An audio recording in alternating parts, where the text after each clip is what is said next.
Hello and welcome to the Chatty Corner, where we talk about our experiences as a modern Hmong American woman. Today, you're listening to episode 4 of our podcast. My name is Passion, I'm the hostess. My name is Bachia, and I am the co-host.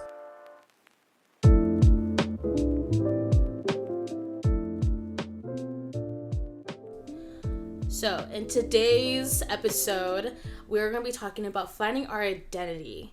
We live in this world where everything has to be categorized. And it all started in grade school, where the Jungle Society made us choose from the cool sporty students or the nerdy art students. Now that we're adults, things get a little more complicated. Many communities are built around political point of views, social class, and even gender. But what if we fit into many different groups? Now, that sounds like an identity crisis to me. Today, we'll be discussing our journey, and we'll be finding out how it was like to find our identity. With the beautiful guest today. Her name is Jo. Hi, everybody. My name's Jo, as stated previously. I'm glad to be here. Awesome. I'm so excited because you are a junior in high school, correct? Mm-hmm. Yes. So we actually get to hear a younger's point of view about finding their identity because, I'm not saying I already found my identity, but I had a hardest time around your age. So what do you identify as? Let's just go with that. For starters, I consider myself a Mexican American person. Other than that, I would say I am a musician, more of an artist inclined. Yeah. And yeah, I have different. Yeah, sorry. I don't know. No, it's okay. It's all good. What kind of genre do you listen to? Like music-wise, or like what kind of art do you like? I'm more into music, like out of all the arts. I'm really into just like indie folk, I guess. Yeah. And I could tell. Yeah. Girl, guys, if you guys should see her whole aesthetic is freaking amazing. She reminds me of like a young rock star, and I could definitely see that, the whole indie thing. Girl, I can say it. And I love it, by the way. And actually, Bridget, don't you listen to indie music too? Yeah. Okay, I want to say it like that because like a lot of her music is a lot more indie folk than like what I listen to. I feel like mine's more still like on pop, like mainstream a little bit. So elaborate that with me because I'm not in that spectrum. I don't really listen to indie music, so. Yeah, how would you explain that, Jo? It's really hard to explain genre because like I don't know, there's different categories. There's like the more popular indie that was like circa 2018, 2017 was like the peak of it, I think. Well, not the peak, but the one that people categorize as indie now. Yeah. I think I remember. Would you say what's her name? She's the one who sing that summer sad song. Oh, I know which one. You know what I'm talking about, right? She's Lana? Oh, yeah, Lord. No, Lord and Lana, actually. Oh, yeah. Would you say that they're the popular ones? For like pop indie? Pop indie? I get categorized as pop because it's like anything mainstream turns into pop. That's true. Because even underground people can become pop, right? Because it's popular. Yeah. Popular. But am I in the right zone? Are considered indie? I'm not sure. I don't listen to Lana or was it Lord? I think it's Lord. Yeah. But I think it might be considered. Her song Royal, right? Royal, yeah. Yeah. I almost said it wasn't like indie when I was like when they became popular. I think my sister was in high school maybe, and my sister's like 4 years older than me. And I was not into that scene yet, and so like indie wasn't really a thing until just like the past recently 3 years, 2018. Yeah, I think it's because we're starting to appreciate more private artists, underground, of course, and especially if their works are a lot more personal and more passionate. Then when it starts to become pop, it almost sounds like love, sex, and money. That's what it kind of turns out to be. Let's do a little insert right here with like one of your favorite songs, maybe. Yeah. One of my favorite songs. I would say it might be Witch by Alex G. I'm not sure if he's considered like 100% indie because he has like a lot of different just like genres in his different albums. But Yeah. that particular song is Dirty old man.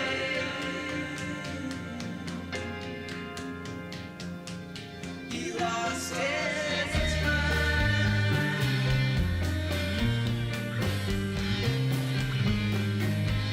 He walked on the outside.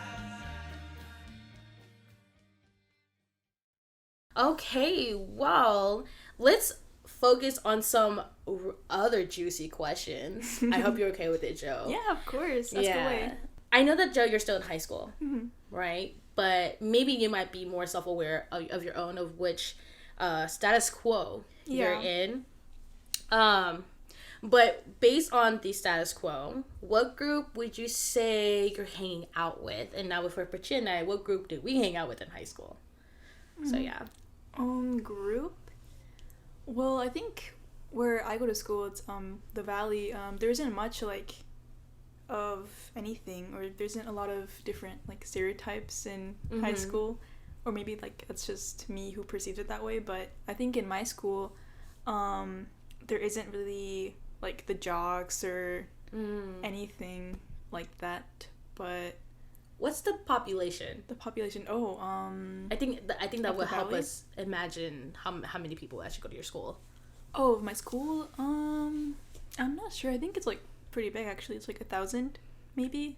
Or We could I don't never. know. I mean, to me, I was more into like the artsy fartsy kind of student. Yeah. Dance and all, right? Dance and like, I mean, I did sports, but I knew I didn't belong there just because like everyone was so athletic and I just didn't have the passion for it, and I wasn't the good athletic one. I was a bench warmer. Oh. Yeah, so when I went through the school, I found my passion through dance. And dance considered like, one of the arts, and we didn't have none of the cool kids in. I mean, I thought everyone in there was cool, but we didn't have the status quo cool kid, Yeah. right? Which we call them the senior parking people. Oh, you mean all the white people? All the white people. The one where they were obnoxious. Their cars were obnoxious. Yeah. And, they came from money. Well, more money than we did, at least.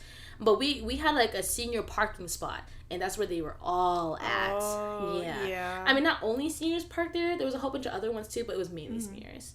So, that's how I identify myself as in high school. Because... one, I was single for 4 years. I was not cool to anybody. But I was so into dance club only. What about you, Pacham? I was like the band geek. I was in band like all 4 years, and then I was in band in middle school too. Part of like the you're A+ student group. But I mean, you were though. Yeah, I was part of like all the nerdy like band geek, like goes to the games to play on the bleachers.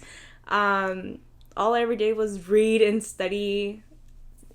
That's embarrassing, Dude. I remember you were like the awesome like smart kid though. Like I you may not know, but then like I hella looked up to you because like you walk the halls like I don't give a fuck, like, but I'm freaking boss, like. bro. I had like anxiety. No, I thought that she was so cool because she was like a good, like, she had like, I knew you had good grades. I mean, I went to school with you since like elementary school. Basically. And I knew you always topped your shit, always did. And then if you were like in band, you're like the Chinese kid that was like good at everything. Like it's the Hmong version. Yeah, like stereotypically the Chinese kid with their parents take them to piano lessons and stuff like that. Yeah, I literally saw Pachia that because she what You haven't met Alex. We hadn't met Alex yet because that's Alex. But I thought that was like, I mean, even if you were, but then we were all weird kids in high school. Like we're the cool weird people that even when people who see us in those kind of spectrums, like they think we're lame, right? But I thought we were freaking cool. Like if I went to school with Jo, she's freaking cool. I still think she's cool. You know, She's really cool. Aw, yeah. shucks. And I still think Pachia's freaking cool too. So Child prodigy turned into like. When I was in high school, like I didn't realize there were like stereotypes or like little groups, because it's like I feel like it's more of a, I want to say, American way of thinking, you know, like the jocks, the geeks, like, you know, like all the High School Musical, whatever. Like I didn't grow up watching any of that, and so I didn't realize I was part of like the smart, like Asian, like band geek stereotype until afterwards. No, I was brainwashed with all that. I watched High School Musical and Camp Rock, so I knew I knew all of that. That was part of my, because you're talking about you had anxiety. My anxiety was the status quo. Actually, it was like, oh shoot, I would never be that. You know, like, you know, those cool kids or whatever. But then at the same time, I think when I became a senior, when you're a senior, you're already cool. So it's like I was like, oh, it doesn't even matter, because by the time you get to college, like everyone's there. You know what I mean? A lot of my anxiety came from like imposter syndrome, like before I knew what it was, right, in high school. And like my whole life was dedicated towards education, because like being first gen, you're like, okay, my parents said I had to get an education so we can get out of poverty. And so that's like my only association with school. And that so makes sense, yeah. I was like the only thing I ever thought about. And like I walked the halls like I was the shit, because like I was like, I have to somehow, I gotta survive this school somehow. Oh, I see how you do it now. You gotta fake it until you're actually it. Yeah, no, I totally agree. Man, I did not have that mindset. God, I would have told my little me, who cares? Like, just go. Yeah. All right. Well, then, because we talked about all those, like, you know, what we felt like we fit in, and I can 100%, we were the cool, weird, nerdy art people. Like, hashtag that, guys. We're amazing. Okay. And also, if you're in high school right now, be nice to people, because when they grow up, you don't know who they're gonna be. They're gonna be either they might be the hottest person you ever met, or they can be your freaking doctor, so they can kill you. You never know. That's morbid. That took a weird turn. So be nice. Be nice. Okay. Moral of the story: be nice. Doctor kills you. I mean, you never know. I mean, this is like having, you know, every murder movie comes from because they were like hurt. That's why they became the way they are. The villain origin. Yeah, there you go. Yeah, the villain origin. Like, someone trips you on the hallway, you're like, ooh. Oh no, it's okay. You're good. My bad. Anyways. Yeah, they trip in the hallway. They're like, ooh, don't do that. Definitely not.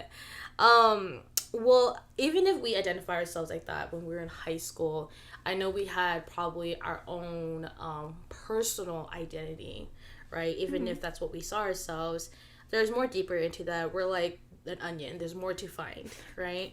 Shrek quote. So like, what were some things you had trouble with when finding your identity? And that doesn't have to be in the past. Like, for us would be high school. But it could be even now or just recently too. Some trouble. Let's see. Well, I have always been just kind of like, I don't want to say I didn't fit in, but I've always stayed true to myself. So I kind of just, I wore what I wanted to wear, and I just, you know, didn't try to be a certain person in order to fit into people's like idea of what I should be. So yeah, when I was like a freshman, I looked very nerdy. I had like a little pixie cut, and then I grew it out and had like a bowl cut. So, and people would just like point it out and be like, oh, you know, it's a funny haircut you got there. I'm like, yeah, you know. Yeah. It's alright. But, and especially if like you're a female, like we get the looks when we cut our hair too short. Yeah. Definitely. Because I remember when I was in high school, I shaved half my head, right? Oh, yeah. And everyone was just kind of like, why'd you do that? I'm like, dude, because I feel freaking awesome. Like, I did it because it's freaking cool. And then some girl actually said, I've heard a rumor her like talking shit about me, and she said, oh, she only shaved her head like that because she wants to be cool. But it's because at that time, Demi Lovato had her hair shaved. Yeah. I didn't do it because of her though. I did it because like I just kept seeing, it was like a street look too. It was also a street look. So I was like, heck yeah, I'm gonna do that. And then when I heard that she said that about me, I was like, yeah, bitch, because I can do it. You can. You can't pull it off, but I can. You know, that's why she mad. But I could definitely see that. Like, I think hair transitions. I know you've had a lot of hair transitions because I've realized when we do that, when we change our hair a lot because we're trying to find our identity. Yeah. Oh my definitely. god. Joe reminds me of me in high school because like I constantly like dyed my hair, and like being from the Hmong community, you're not supposed to cut your hair, dye your hair, do anything with my hair. But I hated fitting into stereotypes, especially like the Hmong woman stereotype. Someone's either dying or someone's breaking the law. I hope someone's died. Wait, no. I hope someone's. I don't want anyone to break the law either, though. Because I can't tell the difference between an ambulance and a police siren. Oh, me neither. I can't. Oh, was that why you said that? Yeah. I didn't get No, the yeah. reference. I legit thought you were. That's awkward. Because it's definitely not a fire truck. I was the bad geek, like social life. What is that? Anyway, I was saying my hair. I hated fitting into like the typical Hmong stereotype or like just what a girl should look like. Yeah. But like my parents are kind of strict, and so I think in my freshman year of high school, I had like an ombre because I was like the shit, and like my favorite color was blue, and so I had like a blue like ombre. But you know how like blue doesn't stay on it unless it's like platinum, Yeah. so it was green, and everyone was like, "Oh, I like your hair, it's beautiful green color," and I'm like, "No, that's embarrassing." And so like I think I ended up chopping it like my sophomore year, and then I went like blonde. My sister like did my hair, and so like it was kind of like an experiment for her, and I got the Box dye. yeah. Long history with that. And then my junior year I had like an undercut. You know how like the like undercut hair was like The undershave. yeah, the undershave. It was like That was the also shit. like in Yeah, that was the shit. and I was like super like scared my mom would see it, and so like I only did half of it, and I never tied my hair up because I was so scared like she would see it. And so one day I loved like looking like a little boy in high school, and so like I would like wear my hats like, and I had my undercut and like my hair was tucked in. You were your brother's twin. Yeah, everyone was like, "Oh my god, you look like your brother." I'm like, "Ew, like that's an insult." Hey, you want to look like a boy? Okay, yeah, but not like that. But I mean, let's get it straight. He was short and you were just tall. Yeah, at that time. But he definitely grew though now. Yeah, he definitely grew. I'm just kidding. Sideways. But yeah, it was like hair would be like my thing to like express myself in high school. Yeah, and I still do that now. But like I think it's to me now. I can do it professionally because now that we're adults and we have money, right? I could definitely do it now. I actually just recently when I did my red hair. Yeah, it was just a couple months ago. I did my red hair, and you know what they say about girls who go red? They're going through shit. I literally was. I was like, I quit my fucking job, so I knew I wasn't gonna get any income anymore, and like I dropped out of the school, and I was like, fuck it, I'm dyeing my hair red. It was my whole head too, and I've always wanted to do that. Yeah. And like, you know, hair grows back, it's okay, you're not gonna die, you know. So I did it, and literally my next step was to shave my head because I was just so like, I was just going through shit. But of course my boyfriend's like, can you please not do that, just wait, and I'm like, okay, just fine. wait, you're filling out, like you don't have to freaking shave your whole head because you're depressed. I was being impulsive. Yeah. But when I did my red hair, I loved it. The only thing I had the hardest time was matching outfits with it. So I had to dye it back to brown. Plus for the wedding. Imagine red and that purple. I would die. God, I should have waited to do red in the winter so at least I can always wear black. Oh, that's true. But I didn't. I did it kind of like in the summer, kind of like right there. Yeah. Oh, that's goodness.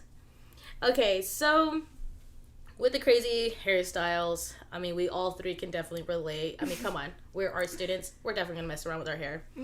But what are some things that helped you find your identity? Even after going through so many up and downs of, like, maybe changing different looks. Maybe, I mean, even if you're still going with changing different looks, maybe that is just your personality, your identity is you don't like staying as one plain Jane, right?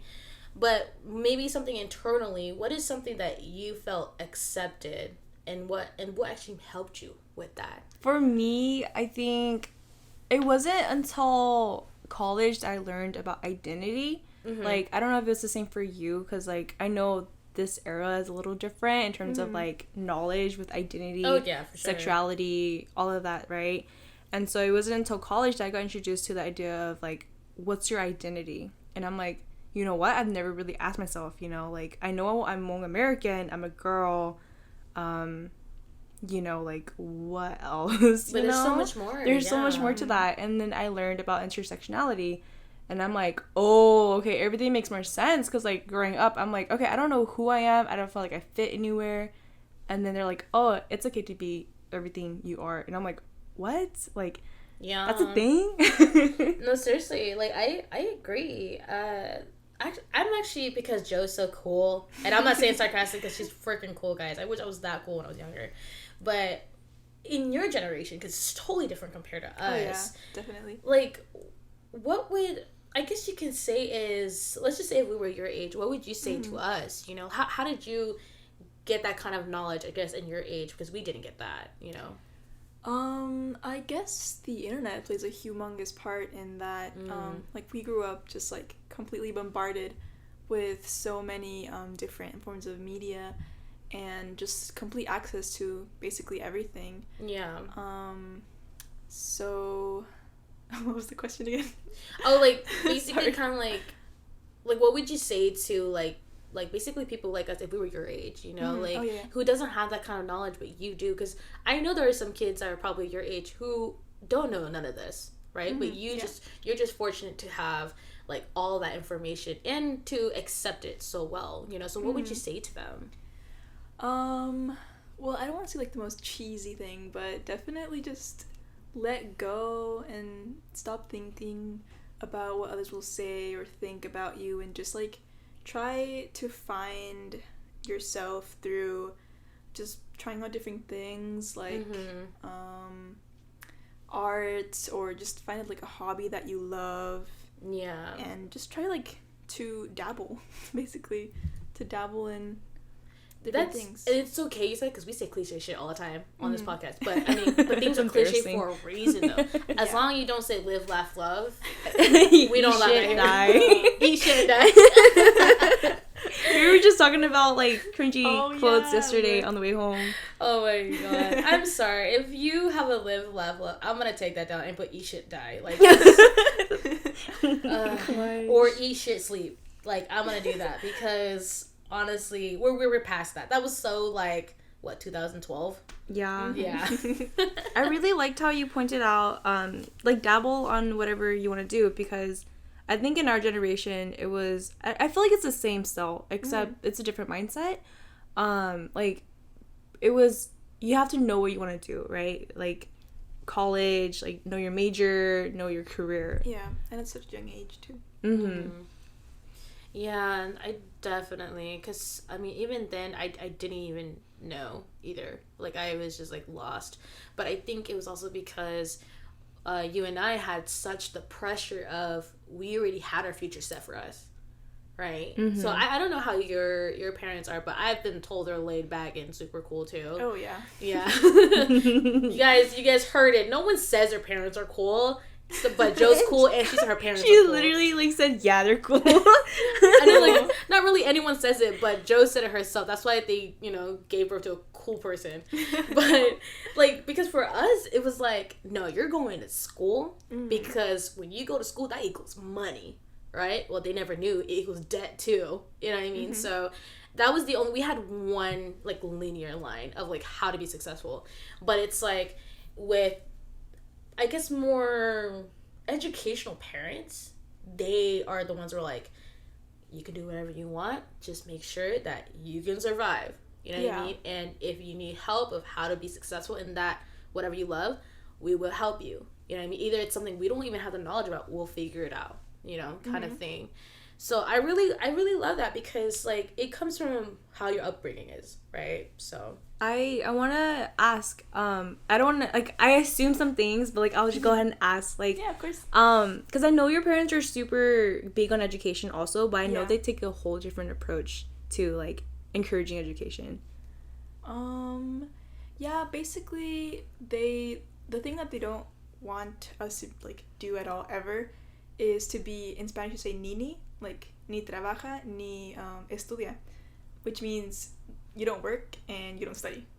So basically, just as long as we go to college, and it doesn't have to be like a prestigious college or just like anything like that, as long as you get a degree and we're, you know, happy and doing what we love, then that's pretty much it. But yeah, I can't get like bad grades in school because then I get grounded. No, and like right now yeah, she's I'm grounded. What grade did you get? Ooh, yikes. So I'm taking AP Physics. Oh, girl. And Passion's like, it's alright. It's okay. It's fine. I get it.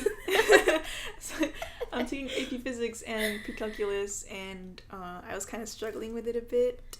But I got it back up to a C now. Like, I'm both at a C in both of those. The rest are fine, but like those two, kind of struggling a bit, so that's why I'm grounded. But well, apparently not. Y'all went on vacation to Tahoe. Oh yeah. And now you're here. Yeah. I mean, with every parent has different, you know, have different roles and stuff like that, and I respect your parents to really like hone on you guys to be like, as long as you do good, then that's all that matters. You know what I mean? You can chase whatever you want in your dream. But damn, girl, goodness, your parents, they raised some prodigy kids. I'm like, so like, I'm like, it's so interesting. I gotta get some tips on how they parent, because I want my kids to be freaking amazing too. I love it. Like, being around their parents, it's such a huge change. They're so laid back, but you can tell like you can tell like Joe and Alex are like, when they know how to like back off and like listen, because like they're like, it's like gentle parenting. I feel, correct me if I'm wrong, but definitely gentle parenting, and then like one look is like a million words, and they're like, okay, I understand. Like, totally. God, yeah. I definitely know that. I don't get that. Like, well, I guess to me, it's not a look for my parents, it's a tone. Oh yeah. That's when I'm like, fuck, I'll do it. Like, let me go do it. You know. I think that's a great kind of fear, to be honest. I honestly, like, I want to be that mom where just one look, they're scared. Like, I want to be that mom. Yeah, because I don't want to say my parents are, like, super chill all the time. They're definitely not, like, free-range parents. Yeah. Like, I can't go out, like, super late, obviously, because and that's, But, what was I going to say? Oh, my gosh. Like, they still hold the cultural, like, Definitely. basis. Because they're not, I don't think they're very strict, I wouldn't say. But they're also not like, just, oh yeah, do whatever you want. Like, like, you can just go free. I totally agree. But that's out of protection, too. Yeah, definitely. Right? Because, like, they know the world. The world is dangerous, for sure. Yeah. But I love them, you know. They're my parents. No other choice. That's freaking awesome. Well, I love that how you have a really good relationship with your parents, because you know how you were raised and how it affects everything. Definitely how you think, how you see yourself, and definitely how you treat others, and of course how you become a parent in the future, right? And I'm really glad that we actually have a different perspective, because like we're both moms, so like it's almost too similar. And so this actually is really eye-opening, because it's proven and shown that, you know, good parenting creates good kids. Yeah. It really does. Yeah. Less confusion with your identity, first of all.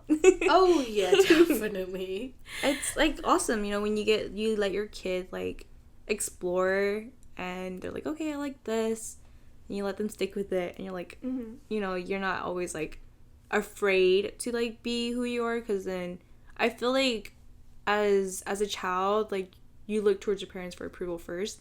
And when they don't approve it, and you're like, okay, but like I identify as this, but if you don't approve it, like what am I then? Or like, well, what can I do? It's so heartbreaking too, though. Yeah. Well, I love that you shared us that, because now I know how to be a good parent. But I know that with come good, there's always bad that comes with struggle. It doesn't have to be like a terrible, but just something that maybe you feel like, you know, you got a hold of something, but something comes up. And I know that since now that we you're gonna be an adult, you know, and then we're adults. We know for sure that there's always different versions of ourselves, right? So how do you feel about dealing with the changes that you may have with yourself, and well, like, it doesn't have to be now, but it'd be like in a few years, how do you think you will manage the change in yourself, being a different person, evolving, I guess you could say. Yeah, I think, well, personally, I think that a person never really stops evolving in their lifetime, so it's kind of hard to get an idea of who you will be in the future, but just because there's always ups and downs in life, and sorry, this sounds like super cliche, but no, it's okay. That definitely forms like the way of being of a person and just how you interact with the world. But as long as you keep always like a positive outlook on life and you don't really spiral into like this hole of nothingness, then I think you're like set.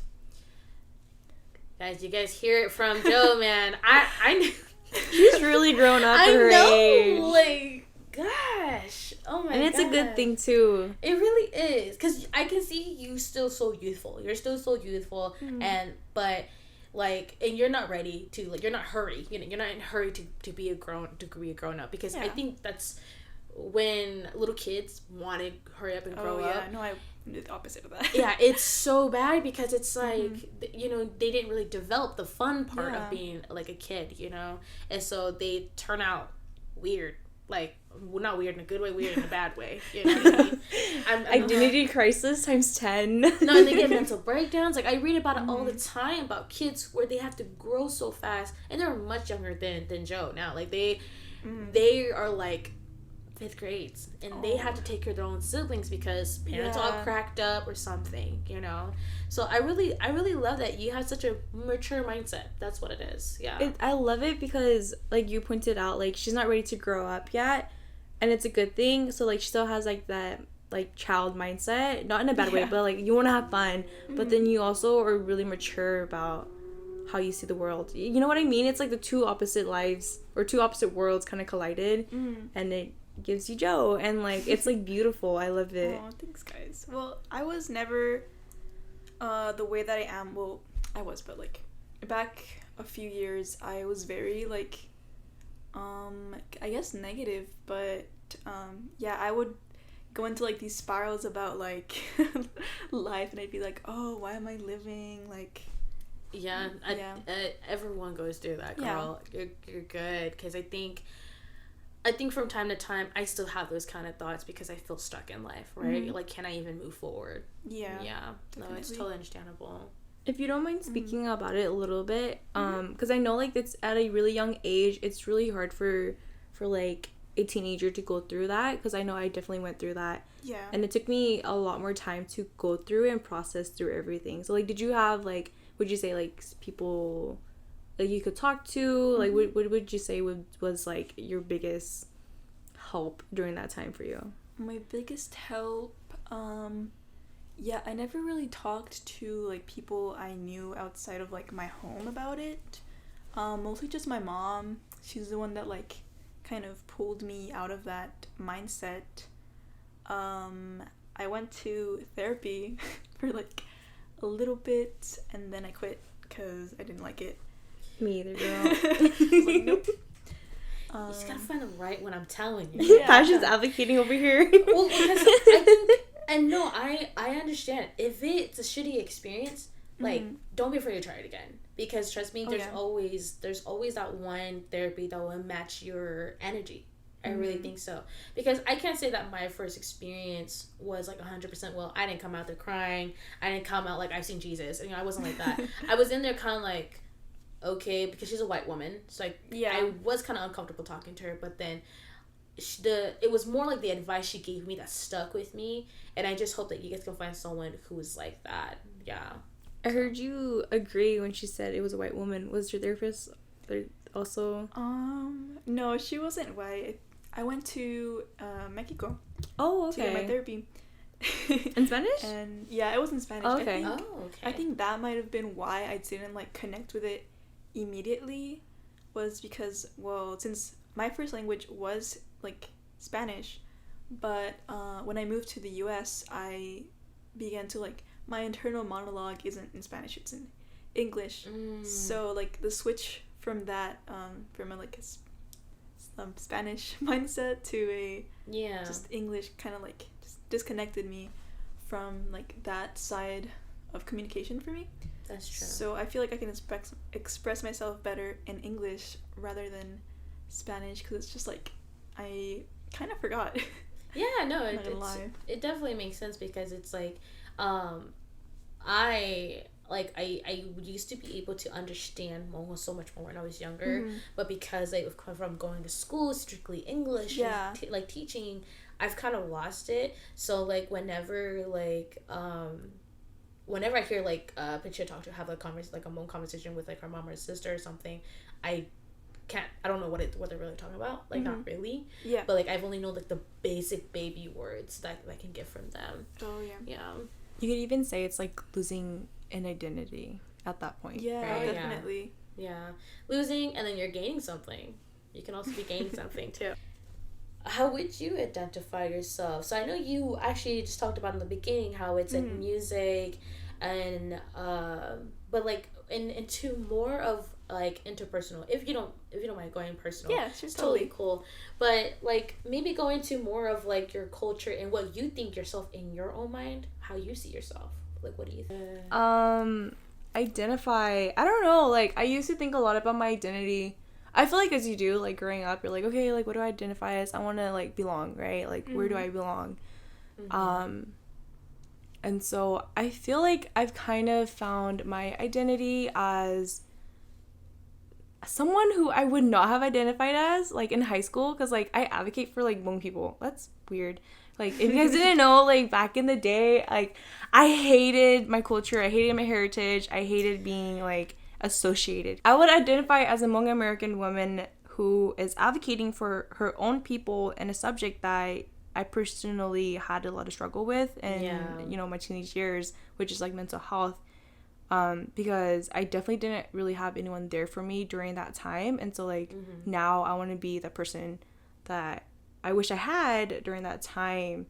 So it's like, it's interesting how your struggles shape you into like what your future looks like a little bit. So how would I identify myself? For starters, I am 16 at the moment. So I guess a 16-year-old. That's a start. That's a start, yeah, So I am unlabeled in terms of my sexuality, because I don't really like to put like a specific term to what I am. But if I had to, like if someone asked me, oh, like what are you? I'm just like, I'm queer, like that's pretty much it. But also in terms of gender, I am also unlabeled on that, because recently I have been like paying more attention to that side of myself. Like, do I see myself as a specific like box where I fit in as a woman or a man, or just like anything other than that? And I don't think I'm not a woman, but I'm also not a man, but I'm also but I'm also not anything. I'm just like existing. I'm just a person. But I don't really mind when like people perceive me as anything like different than that. Like I'm totally cool with people seeing me as a woman or as a man or like as anything really. I'm just like, I still see myself as just me, but yeah, that's in like terms of, I guess, sexuality and gender identity. But there is a lot more to me than that. So other than that, let's see. I had so many like topics in my mind, but like I go blank. It's okay, take your time. Okay. But I love how you explained that. I just want to say that. Thank you. Because a lot of people trip over the they and thems. I see it all the time. Yeah. But, you know, when you explain it like that, it almost feels like a spiritual sense where you're just like, this is how I feel, and this is what I feel, and this is how I feel happy, actually, with identifying myself like that. I think people should just accept that. You know, I love it. Well, I just want to say that I am so, so happy that we finally got a guest. I know. You're our first guest on our podcast. I know. And I wouldn't ask for anyone better because you were freaking amazing. And, like, guys, she's freaking cool. It's cool to be, like, aware of society, okay? And it's so freaking cool to also be mature, y'all. Like, I don't care if you're in high school, you could be mature. Especially the men. Your frontal lobe is probably not developed, but at least try. Maybe it would develop faster. So thank you so much. We're gonna close this off with, I want to do an introduction just at the ending. So I want, you know how we always say, my name is here and I am the host or co-host. I want you guys to say, you know, say your name and who do you think you are. I can start so you guys won't be so confused. So my name is Passion, and I'm a coconut. My name is Pachia, and I'm a beta fish. My name is Joe, and I am an otter. I love that, because you guys just identified yourself. You are a fighter. A beta fish is a fighter. An otter, you are so peaceful and gentle, but don't mess with otters. They'll fight you. Oh, yes. And I'm a coconut because I'm not hairy. But What? I am sweet inside is what I was trying to say. And natural. I'm naturally sweet inside. Okay. You're like, I'm hairy. I'm not hairy. I'm a coconut, so hairy. I'm like, that's weird. Well, thank you so much for, you know, coming onto our podcast and sharing and being vulnerable with us, because I freaking love kids like you, dude. Like, you set the standard for me. If I talk to a teenager and they freaking suck, they suck. I'm just gonna tell them that straight out. Yeah. Because there's no excuse, y'all. No excuse. She is the living proof of be freaking awesome, okay? Well, thank you guys. This is such an awesome identity episode. And I'm going to close it off and say bye.